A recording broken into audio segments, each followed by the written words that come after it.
Hey, what's up? It's Tuesday. It's Rumor and Innuendo. I'm Dominic D'Angelo of AdFreeShows.com podcast Heat, and I'm also of Studio One Sports.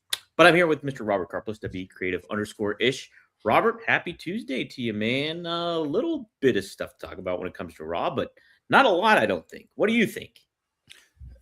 I mean, there's some. I don't know what a little bit versus a lot is. I think it was a Monday Night Raw that took place at 2 o'clock in the afternoon, and when you consider how significant SmackDown was just a few days prior, there really wasn't going to be a lot of fair comparisons to what we were going to see on Monday Night Raw based on the I guess the card that we saw we were getting. There wasn't going to be a major title change. There wasn't going to be a big revelatory moment.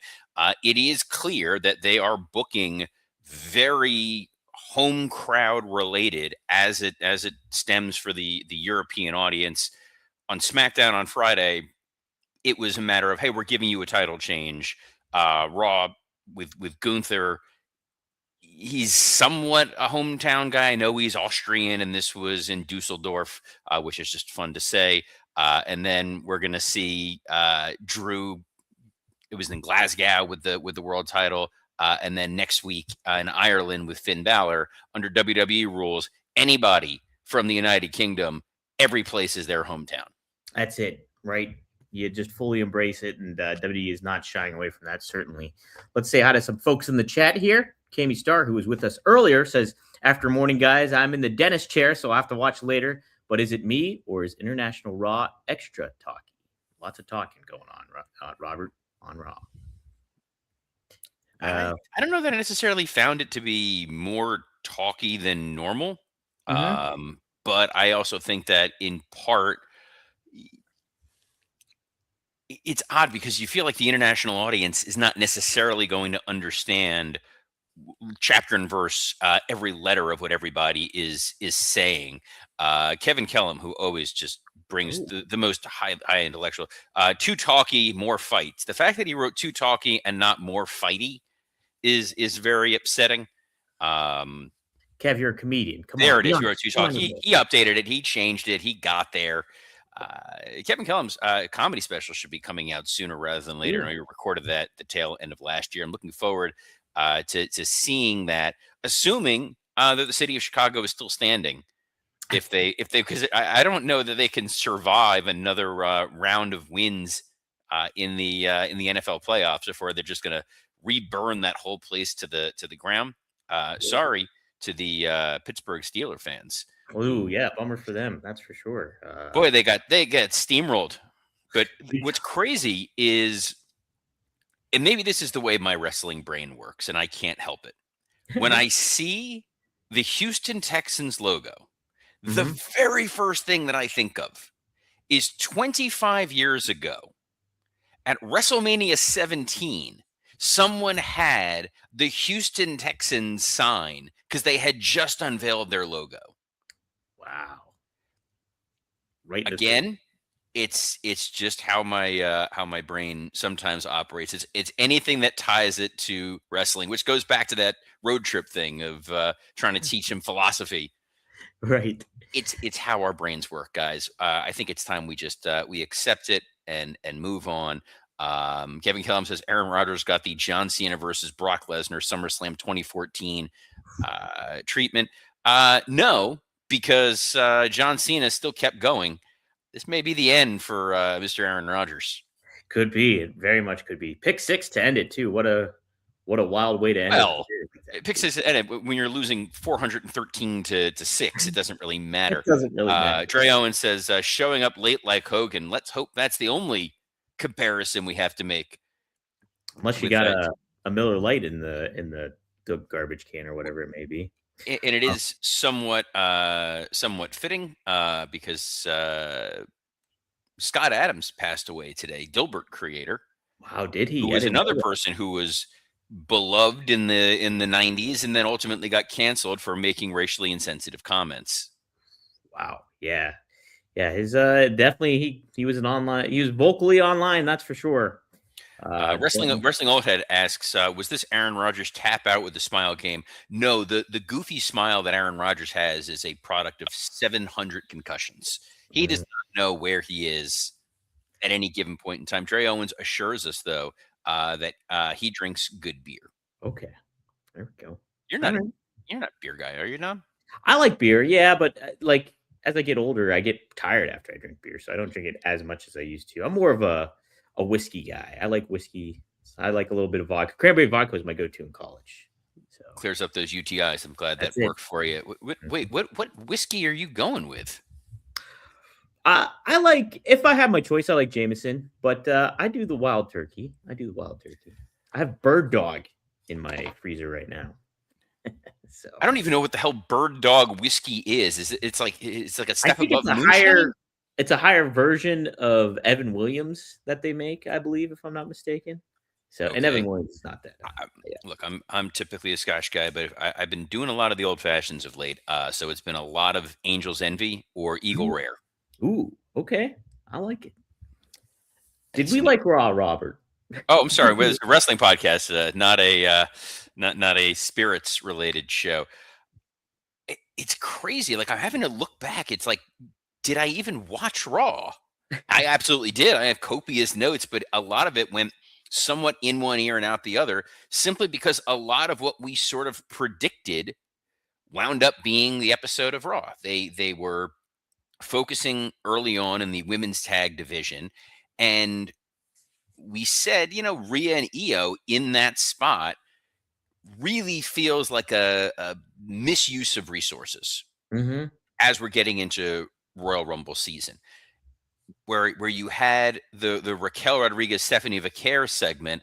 That feels like a women's intercontinental title level storyline right now. I think Stephanie Vaquer is fantastic in the ring. She hasn't been truly established as a main event star. Raquel Rodriguez, that Michael Cole promo with her, it was like he forgot she was not supposed to be a babyface.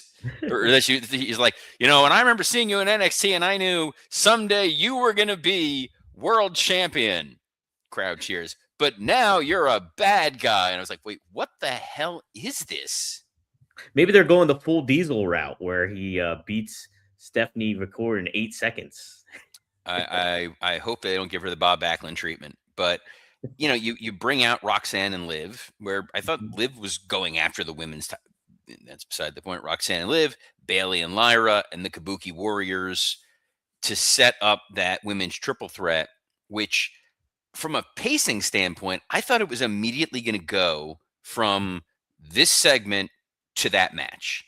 There was a lot of stuff that happened in between. Yeah.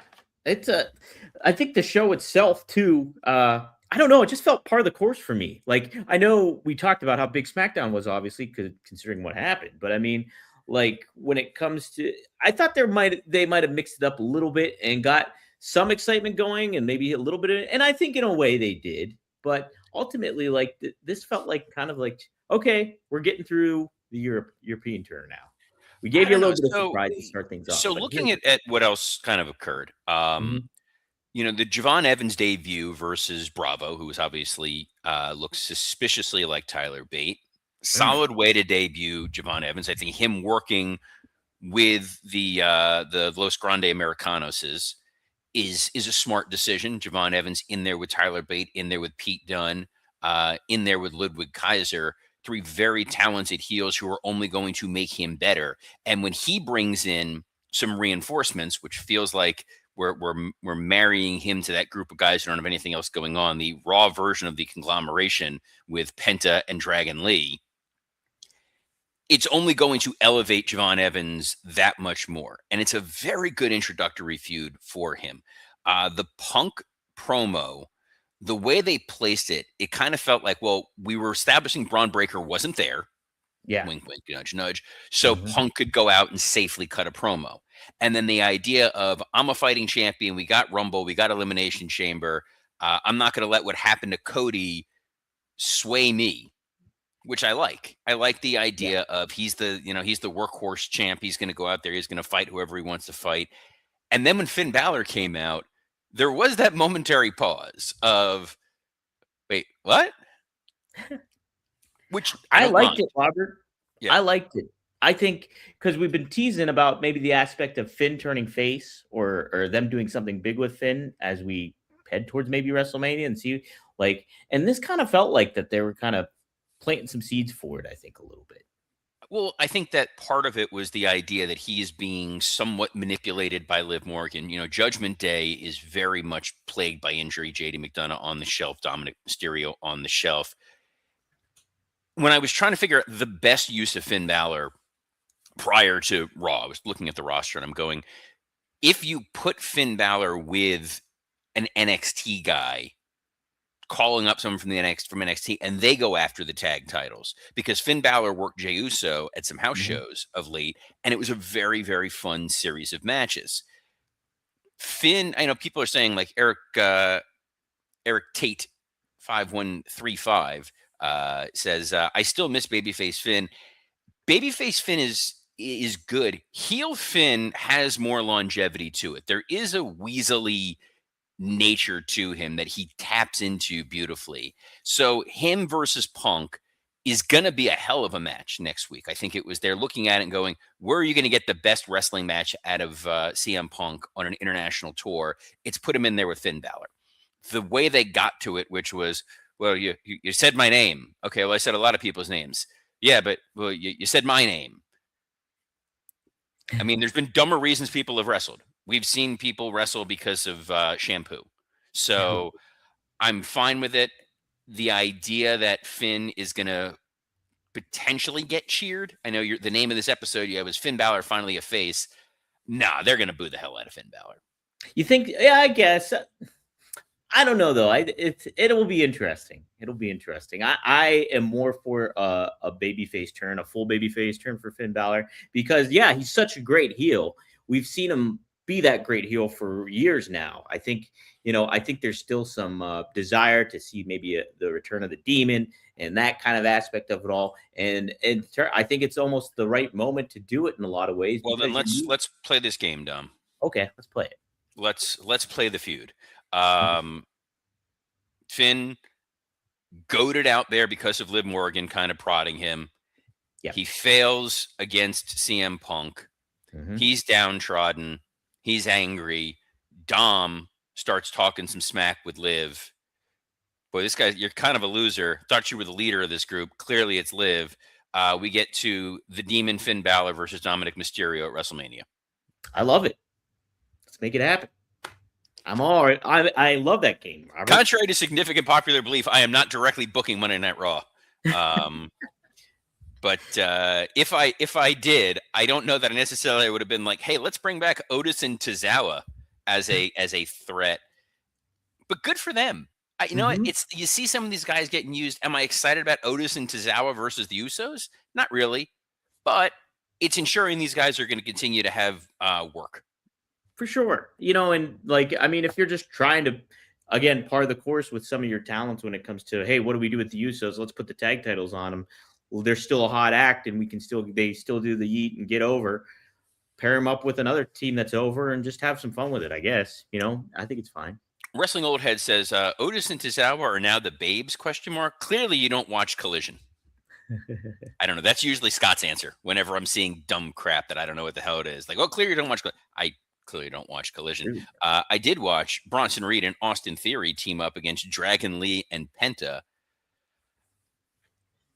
I guess they finally just sort of settled in the notion that Austin Theory is going to be sort of the weakest of the four.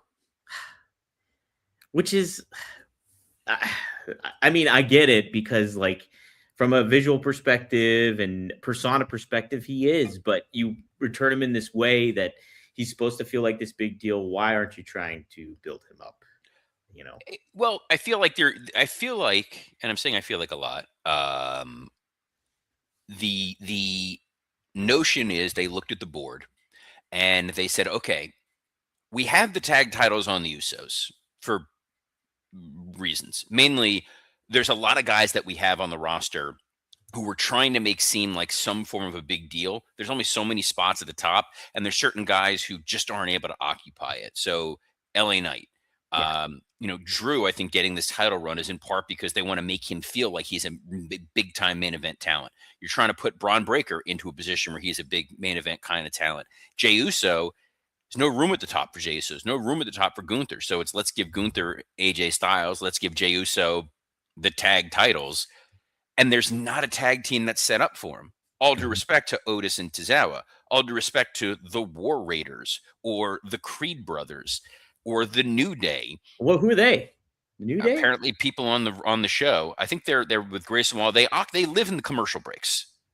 That's probably where the Babes thing came from. If you're watching the international feed, but with the vision, you have to make that pivot to these guys are going after all the gold. So if you have Logan Paul going after the Intercontinental title at some point, which him and Dom against each other just feels kind of fun, and Braun Breaker's the guy going after the world title, you need a tag team. And Theory and Bronson Reed work well as a tag team. Visually, it's Laurel and Hardy. In terms of complementary skills, you've got Austin Theory, who's going to be able to carry a lot of the match and sell. And then when you get that hot tag, and here comes Bronson Reed as the boulder from Indiana Jones, it works well. Those guys going after the Usos feels like a pretty main event style match. Like, you can main event an episode of Raw with that. You can absolutely put that on a Saturday night's main event. So this felt like a litmus test of this combination of these two. What are they going to do? And Dragon Lee and Penta are not a long-term tag team. Dragon Lee is a man without a country in a lot of ways. They billed him as the next Rey Mysterio, and then they went and signed Rey Fenix. And they went and signed Penta. You got Bandito over on AEW just eating this guy's lunch.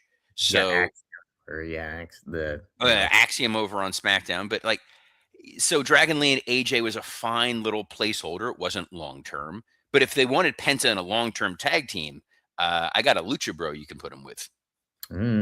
Yes, indeed.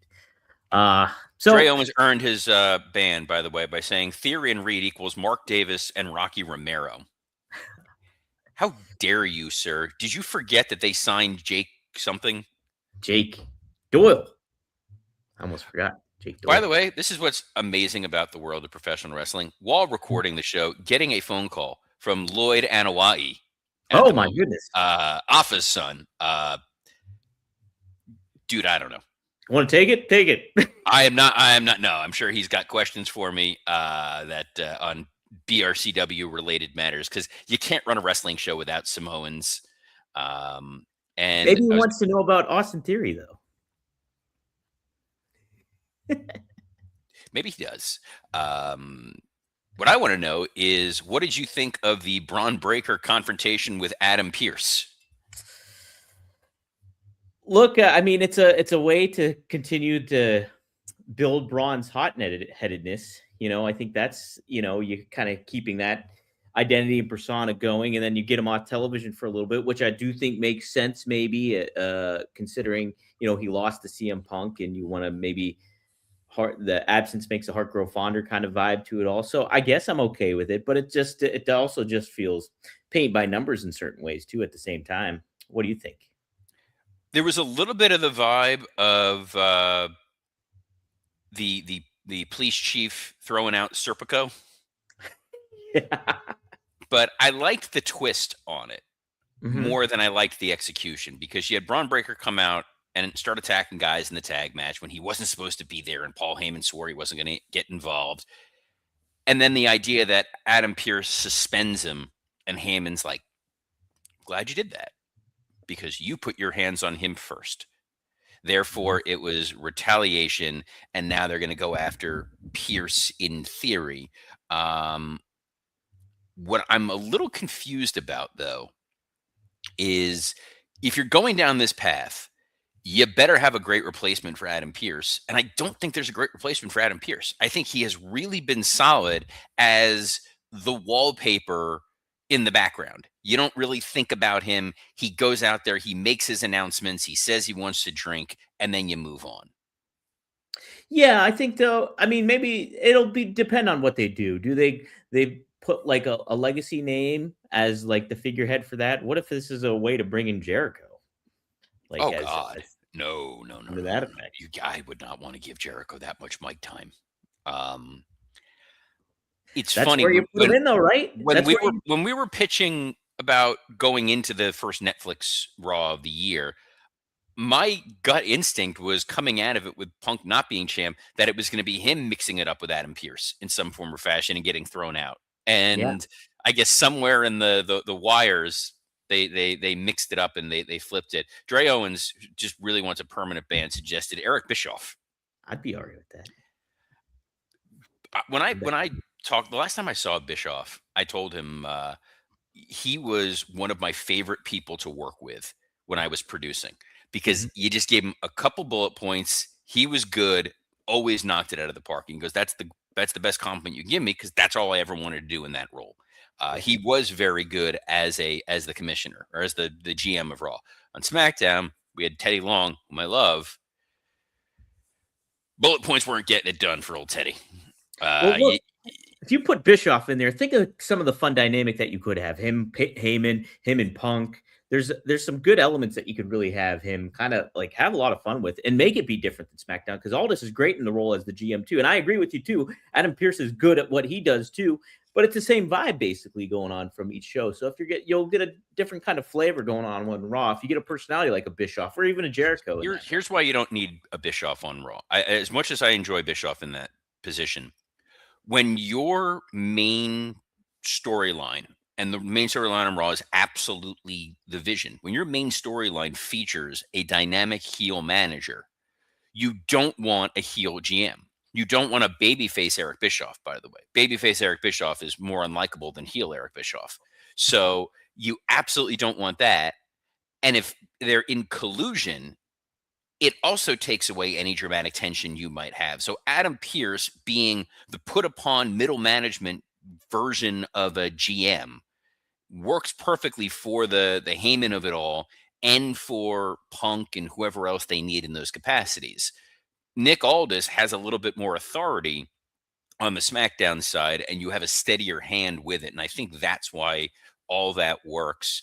What did not work for me, Hmm. the main event of Raw. I was curious, Robert. I mean, I think there's some things that I did like, but if you take a step back and look at it from a grand scale or long term, are you really adding value to somebody like Gunther, who you should be adding value to? But let me get your thoughts. I want to hear what you have to say about it. I think it's a matter of I don't like this iteration of Gunther. I agree. You know, the idea that he's the guy who retired Bill Goldberg. He's the guy who retired John Cena. He is a former world champion who would still be world champion, but for basically slipping on a banana peel with Punk and then not really getting his rightful rematch because of Seth Rollins cashing in immediately. That guy should be a killer. I agree. And he's coming out there in the silk robes looking like a slightly thinner Viscera. He's goofy. He keeps giggling about saying the word bitch. It doesn't work. Let him just murder dudes. He should have just gone out there and AJ's fighting back and fighting back and fighting back, and Gunther puts him down. Yeah. Well, Robert, you know who he's like? He's like Milos in Seinfeld, where he's getting the tennis, and now he's feeling the swagger of it all. And 2 years in, Dom's talking my language. Right? Another point for Milos. That's what he is. There is just this odd goofiness to this guy who. Sorry, I got interrupted mid sentence because Dre Owens, not a daily ban, weekly ban, a century long ban for suggesting that Stephanie McMahon be the new general manager of Raw. Dre. How dare you put that into the ecosystem, into the ethos? Is there not enough discord and anger and hate in the world that you would want to put Stephanie McMahon on my television every single week? Warner Breeze hits it out of the park by saying, is Gunther the Austrian version of Okada? Yes. Yeah. It's this oddly goofy iteration of a guy who should be an absolute murdering killer. And in 2026, you really have the ability to do the guy who retired Goldberg and the guy who retired John Cena, retiring AJ Styles, wiping Chris Jericho off the face of the earth, beating CM Punk for the world title, and beating Brock Lesnar. Yeah, and like, look, I was all about the follow through. Like, if you're having John Cena lose to Gunther, how are you gonna reciprocate that moving forward and making him feel like that Brock Lesnar after Brock beat Undertaker? So, what are you doing with it? And so far, they have not delivered on this new version, this Milos Gunther going on. So, Don't quite understand it. Winning with the low blow. That's not a guy where now I'm going, oh man, he's an unstoppable monster. It's like on paper, yeah, these wins seem really impactful. If I just read the results and you go, the guy who beat Goldberg, the guy who beat John Cena, beat AJ Styles in the main event, okay, but to win in such a cheap, cowardly kind of manner, that's how Logan Paul beats AJ Styles. That's not how Gunther beats AJ Styles. Right. And like the fact too that he's like willing to tap to AJ too. It's don't necessarily like that as a killer either, you know. Even though I like the AJ Styles promo earlier on in the night, I was like, ooh, that's kind of how you build AJ and make this like disrespect to Cena kind of makes sense, even though it really doesn't because Gunther beat him fair and square. But ultimately, no, they're not doing Gunther any favors here. Don't quite understand it. Yeah, Wrestling Old Head makes the great point. Gunther doesn't need to be that character. They have Dom for that. Exactly. They got plenty of guys that can occupy that space. Gunther's not that sort of talent. It's odd that Hunter would even feel remotely comfortable booking him like that. But it sounds like their booking decisions across the board are a little up in the air at the moment, Mr. D'Angelo. Yeah, that's correct. And reportedly, was some changes ahead for WrestleMania 42. Friend of the show, Dave Meltzer of the Wrestling Observer, provided an update on how this affects the standings for the show of shows. He claimed that the officials made some big changes recently. They revamped the plans for Las Vegas pay-per-view this past Wednesday when they decided on the SmackDown title change. Meltzer noted that he could not provide solid details on the whole matter, but he suggested that the match between Cody and Roman Reigns is unlikely now.